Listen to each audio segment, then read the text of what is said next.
recent years, many Japanese companies have opened their doors to the benefits and indeed the need to offshore shared services.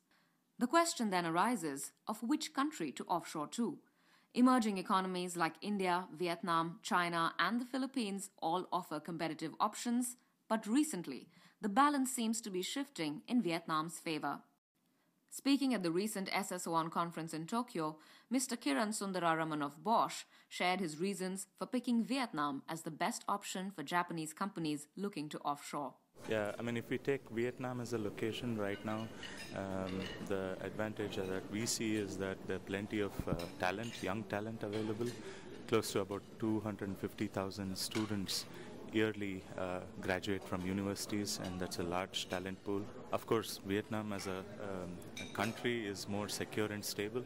And the third aspect that we are seeing is that of late the government has taken a lot of initiatives to support outsourcing to Vietnam locations, and you get a lot of benefits from the government. For example, it could be on the tax side, you get a lot of tax benefits, and so some of these aspects are quite attractive at the moment.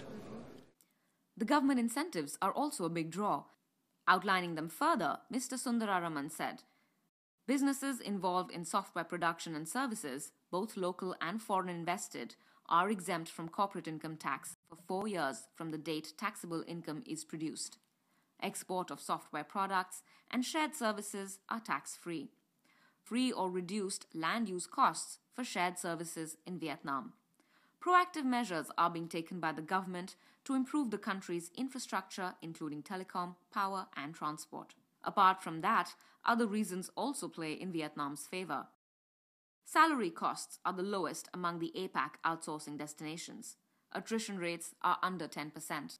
While 60% of the population is under 30, with more than 50,000 students passing out of university every year.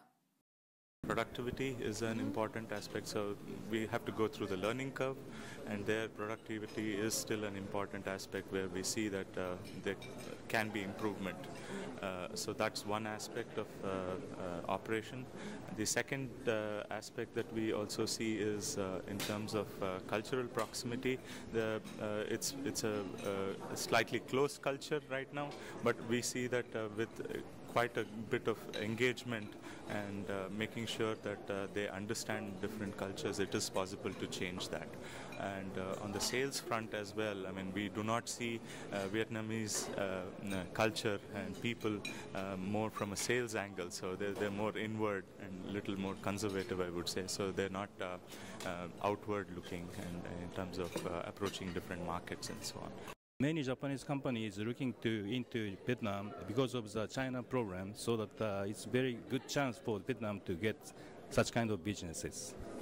Well, I think that, number one, depending on the size of your company or depending on your goals, it may be best to keep it here in Japan rather than outsource it to other countries because of, number one, language, two, quality. If you hand someone a piece of paper with Japanese all over it, are they really able to take care of it in China or Vietnam or the Philippines? Maybe, but what happens if that person leaves your shared service site? There's a business continuity risk. So there are a lot of things to weigh, and if you're a large corporation in Japan, maybe it makes sense, but I think the return on the investment and the time and resources it takes to set up really need to be weighed. During the planning phase, maybe it makes sense to outsource it in Japan first and then see if it's even feasible to outsource it somewhere in Asia. Japan may be the answer for some, but as some companies look towards reducing costs further, and with political tensions rife with China, Vietnam is fast becoming the most favored offshoring destination for Japanese companies. Aisha Dekian reporting for BIJ TV.